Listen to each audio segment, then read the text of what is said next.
Hello viewers, সবাইকে cooking with meunière আজকের এপিসোডে স্বাগত। আজকের পর্বে বাঁধাকপি আর ডিম দিয়ে ভীষণ মজাদার একটা রেসিপি আপনাদেরকে করে দেখাবো, যেটা একবার রান্না করলে আপনারা বারবার রান্না করে খাবেন, এতটাই মজার। তাহলে চলুন দেখে নিই কীভাবে এই ডিম আর বাঁধাকপির রেসিপিটি আমি রান্না করছি। আজকের রেসিপির জন্য আমার লাগবে 2 কাপ বাঁধাকপি কুচি। এখানে আমি 2 কাপ বাঁধাকপি কুচি করে খুব ভালোভাবে ধুয়ে পানিটাকে ঝরিয়ে নিয়েছি। 2 কাপ বাঁধাকপি কুচিকে এখন আমরা একটু ভাপিয়ে নিব। ভাপিয়ে নেওয়ার পর দেখবেন এখান থেকে বাঁধাকপি কুচিটা 1 কাপ হয়ে যাবে। তো এখন আমি ভাপিয়ে নেওয়ার জন্য চুলার একটা প্যানে বাঁধাকপি কুচিগুলো নিয়ে নিয়েছি, আর এর মধ্যে দিয়ে দিচ্ছি সামান্য একটু লবণ। 1/4 চা চামচ পরিমাণ লবণ দিয়েছি। ঢাকনা দিয়ে ঢেকে লো হিটে আমি রেখে দিচ্ছি 5 মিনিটের জন্য। 5 মিনিট পর ফিরে এসেছি। এবার ঢাকনাটা খুলে নিতে হবে আর দেখতে হবে আমাদের বাঁধাকপিটা ভালোভাবে ভাপিয়ে নেওয়া হয়েছে কিনা। দেখতেই পাচ্ছেন বাঁধাকপিটা একদম নরম হয়ে গেছে, আর পানিও নেই, আর পরিমাণে কমে একদম কম হয়ে গিয়েছে। এখানে টোটাল 1 কাপের মতো আছে। নামিয়ে এখন ঠান্ডা করে নিয়েছি আমাদের বাঁধাকপিটা। এখন এই বাঁধাকপির মধ্যে দিয়ে দিব ডিম। আমি দিয়ে দিচ্ছি 3টা ডিম, আর ডিমগুলোকে রুমের স্বাভাবিক তাপমাত্রায় রাখবেন। 1 কাপ বাঁধাকপি কুচির জন্য আমাদের ডিম লাগবে 3টা। বাঁধাকপি যেহেতু ভাপ দিলে কমে আসে, তাই আপনারা 2 কাপ পরিমাণ বাঁধাকপি মেপে নেবেন, কারণ 2 কাপ থেকে ভাপিয়ে নেওয়ার পর এর পরিমাণ হয়ে যায় 1 কাপ। স্বাদ মতো আমি কিছুটা লবণ দিয়েছি এর মধ্যে। সেই সাথে দিয়ে দিচ্ছি ধনে গুঁড়া 1/4 চা চামচ, হলুদের গুঁড়া 1/4 চা চামচ, লাল মরিচের গুঁড়া 1/4 চা চামচ। এবার সব কিছু খুব ভালোভাবে হ্যান্ড হুইক্স দিয়ে মিশিয়ে নিতে হবে। খুব ভালোভাবে আমি মিশিয়ে নিয়েছি আমাদের ডিম আর বাঁধাকপির মিশ্রণটা। এবারে আমরা চুলায় চলে যাব ডিমটা ভাজার জন্য। তো আমি চুলায় একটা প্যান ভালোভাবে গরম করে নিয়েছি, আর এখন এই প্যানের মধ্যে দিয়ে দিতে হবে 2 থেকে 3 টেবিল চামচ পরিমাণ রান্নার রেগুলার তেল। চুলার আঁচটা আমি মিডিয়াম টু লোতে করে দিয়েছি, আর মিডিয়াম টু লো হিটে রেখে ডিমটাকে ভেজে নিতে হবে।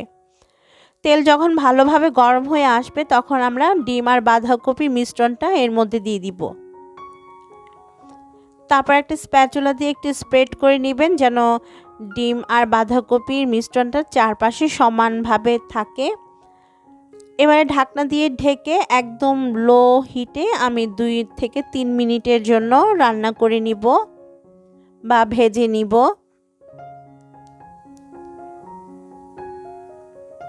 তো ঢাকনা দিয়ে দিচ্ছি আর অপেক্ষা করছি 3 মিনিটের মতো। 3 মিনিট পর ঢাকনাটা খুলে নিতে হবে আর দেখতে হবে ডিমটার কি অবস্থা। তো এক পাশে আমাদের ডিমটা ভালোভাবে ভাজা হয়ে গিয়েছে। এখন ডিমটাকে আমরা উল্টে দিব। উল্টে দেওয়ার জন্য আমি একটা বড় সাইজের প্লেট নিয়েছি, আর প্লেটের মধ্যে আমি ডিমটাকে উল্টে নিব। ঠিক আমরা পুডিং যেমন বের করে মোল থেকে সেভাবে উল্টাতে হবে।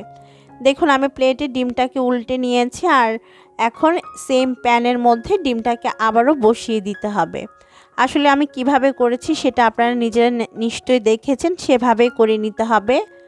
আবারও ঢাকনা দিয়ে ঢেকে আমি 3 মিনিট লো হিটে রান্না করে নিব।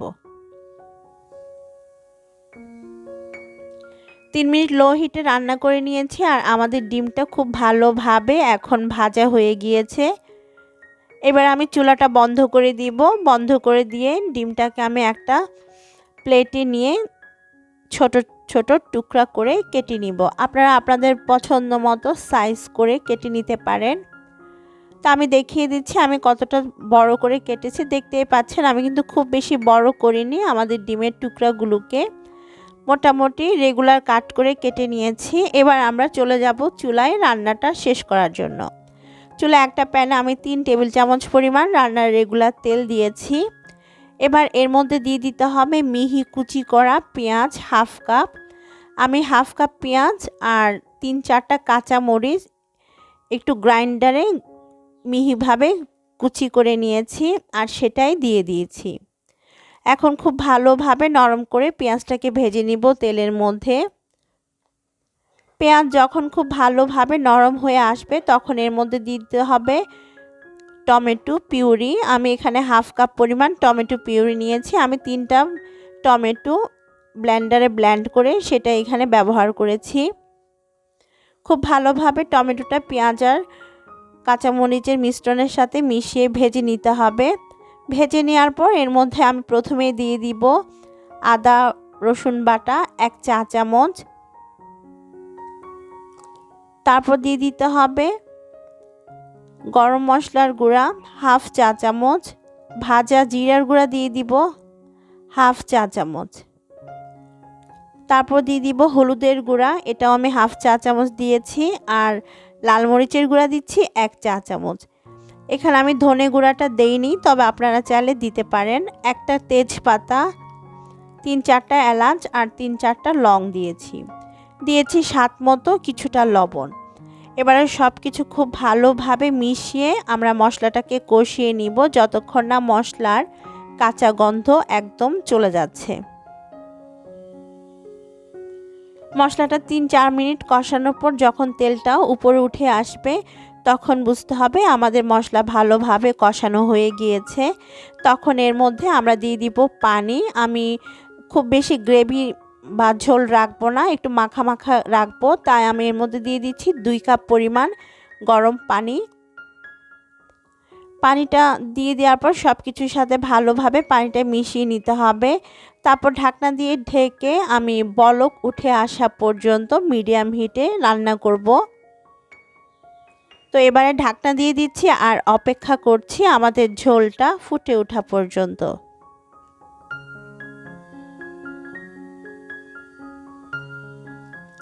তো 5-6 মিনিট পরে দেখবেন আমাদের ঝোলটা এরকম বলক চলে আসবে। যখন এরকম বলক আসবে তখন এর মধ্যে দিয়ে দিতে হবে আমাদের ডিম আর বাঁধাকপির টুকরাগুলো। আমি সবগুলো ডিম আর বাঁধাকপির টুকরা এখন এর মধ্যে দিয়ে দিয়েছি। এবারে খুব ভালোভাবে একটু মিশিয়ে নিতে হবে। তারপর ঢাকনা দিয়ে ঢেকে মিডিয়াম হিটে আমি 6 থেকে 7 মিনিটের জন্য রান্না করব। আর ততক্ষণ পর্যন্ত রান্না করব যতক্ষণ না আমাদের গ্রেভিটা কমে একদম ডিমের সাথে গা মাখা মাখা হয়ে যাচ্ছে।